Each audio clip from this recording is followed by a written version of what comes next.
I request now to Mr. Ashok Dehere to share his experience as well. Uh, Good evening, everybody. Thanks, Dr. Narasimhan, for organizing this particular webinar. And being a last batsman, I would like to be as fast as I can. I would like to speak from shareholders' perspective because I represent an investors association which is SEBI registered. The first point is that almost all speakers, starting with Dr. Narasimhan, they thought that, I got an impression that this is going to be a permanent feature so far as this EAGM is concerned. Uh, and I have a slightly different opinion that yes, the EAGM, general body meeting should be provided, but it should be in addition to the normal meeting, uh, because otherwise, it creates a totally different impression. Say, for example, can you think of a cricket match where the stadium is totally empty and only the players are playing and everybody is allowed only to watch the match only by way of a telecast? Well, that doesn't give a good impression of a cricket match. Similarly, in the case of company's annual general meeting also, uh, cost, yes, shareholders meeting does cost, but then that cost is necessary. It has to be included, and the annual general meeting in a normal way should also be there in addition to the advantages being available of this holding this general body meeting through e-platform. So the circular which is issued by Ministry of Company Affairs also talks about this general body meetings in such a fashion till only 31st of December 2020. Thereafter, it may continue, but then the general body meeting in a normal way should also be the norm and should not be given up altogether. Next thing is that, when we are holding this general body meetings in this particular fashion, I do think that some legal changes, etc., are also necessary.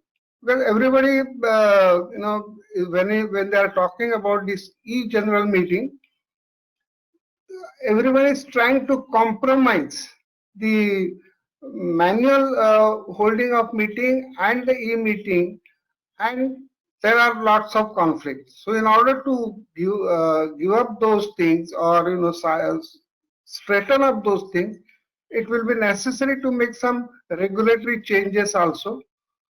I remember once there was a notice to be issued in newspaper by way of public advertisement by a particular stock exchange, NSE, BSE. The notice is to be given in a newspaper. Now there are no newspapers in circulation as a result of this pandemic. In that case, do we stop issuing a notice? We should not. But then the section states, or the regulatory requirement says, that you have to have this publication of this particular notice in a newspaper. So according to me, some regulatory changes are also necessary, and we also must look at general body meeting from that perspective. Maybe these quarterly reports which are published, they can also be published in an e-platform, should be available to the shareholders, etc. And then that would help so far as the companies are concerned. Publication in a newspaper, which is at the moment compulsory as per LODR requirements, as per company law norms, etc. also, that should not happen. Thirdly, in a general body meeting, the company secretaries who were speaking, they were talking about uncharted territory by way of question answers at the end. And when you are talking about question answers at the end, which you do not know, everything else is properly planned, but there are areas which are not planned. There are a regulatory change can be thought of that annual reports are available to you in advance. So whatever questions you want to raise, they are also given to the company in advance. Only those questions could be entertained. If unless and until these questions are submitted in advance, they cannot be entertained. So the uncharted territory need not remain if these sort of questions are asked for in advance.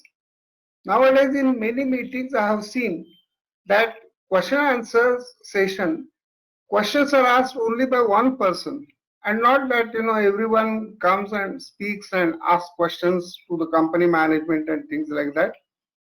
Questions can be given to only one person who presents, and he mentions that this question has come from Mr. So and so, and that would be a smooth running of this.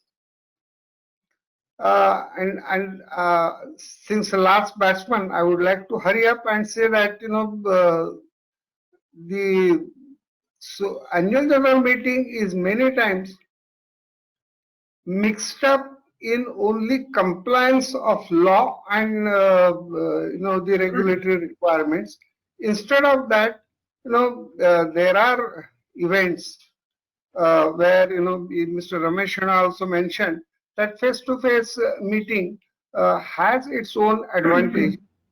Because there is a virtual platform available, you can see your children, you can see your friends at a distant location, but there is no substitute for a physical touch. And therefore, I would always say that a meeting which is a physical meeting should always be available, and those who can attend such a meeting should be in a position to attend.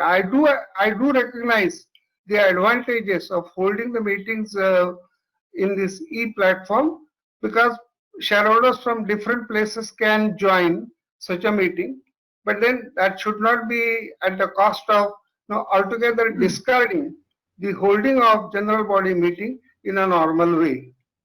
Since we are talking about everything for the benefit of shareholders, um, uh, and we are finding out platforms, we are finding out solutions for all practical problems. Why can't we find out a problem for this tedious mess? I believe that nobody has time. Forms are sent to the shareholders. They are sent in PDF formats. They are not able to fill up those forms, etc. All this information about the KYC, everything is available with either NSDL or CDSL. Why the company wants every shareholder to submit the information? If the information is submitted to CDSL or NSDL, that should be good compliance, and based on that, the TDS action can be taken by the company. That's what I felt that I should bring up this issue for because in general body meeting, this question would have been asked in person also.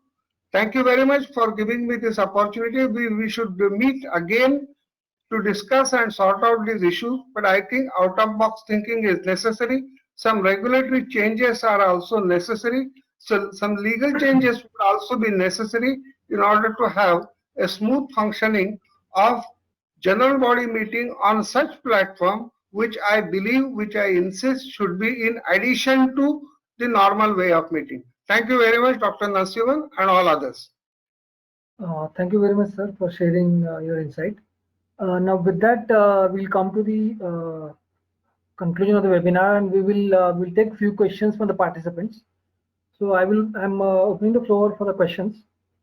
Mr. Gaurav, is there you want to ask question? Yes. Hi, my name is Gaurav Khetrapal, and I'm based out of Delhi. Can you please share the contact details? And I want, can we have a different, agency for e-voting, like we have LinkedIn Time as a e-voting platform or RTA, and can we have NSDL as for conducting this virtual AGM? That whole good? That's I'm Narasimhan here. That's not. Yes. That is legally feasible. You have to look at technical feasibilities and technical advantages in having two different agencies, because there will be a need to flip between meeting and the e-voting that you need to consider. But legally, there's no bar on this. Okay. So do you one more thing, do you find this will create more havoc, or this will be better way, or because since the present day was the NSDL is well known in this technology, and many listed companies have already opted for NSDL platform. So do you think that will be okay, or this will create I am not a IT havoc, expert, more havoc but or more pain? definitely it can create a coordinating Okay. between two technical agencies can be an issue, but you need to check with your IT people as to what exactly they can do in this. Okay. Thank you so much, sir. And Mr. Thank you. Vishal, can you please share the contact? In where can we have this your contact details? Where if we want to get this virtual AGM platform from NSDL, I'll talk to my company secretary head, and if we want to avail these, can you please share the contact details with us? Yeah, sure. Will be done. Will be done. Yeah, Will be done. it will be done. Thank you so much. So I think some participants, those who asked questions, have muted themselves, so we are unable to unmute them. So anybody who has some questions in mind, they can always ask us through email. On behalf of NISM, I thank Mr. Anirudh Shenoy, Mr. Ashok Dhire, Mr. Amit Bhasin, and Mr. Pranod Roy for sparing their valuable time and sharing their thoughts with all of us. Kilona also has made a very wonderful presentation for saying how a third-party vendor can actually extend his services for a virtual AGM. Thank you very much. Thank you all. Thank you. Thank you. Thank you. Thank you, Mr. Nasiman. Thank you, everyone. Thank you, Dr. Nasiman. Thank you, sir. Thank you, sir.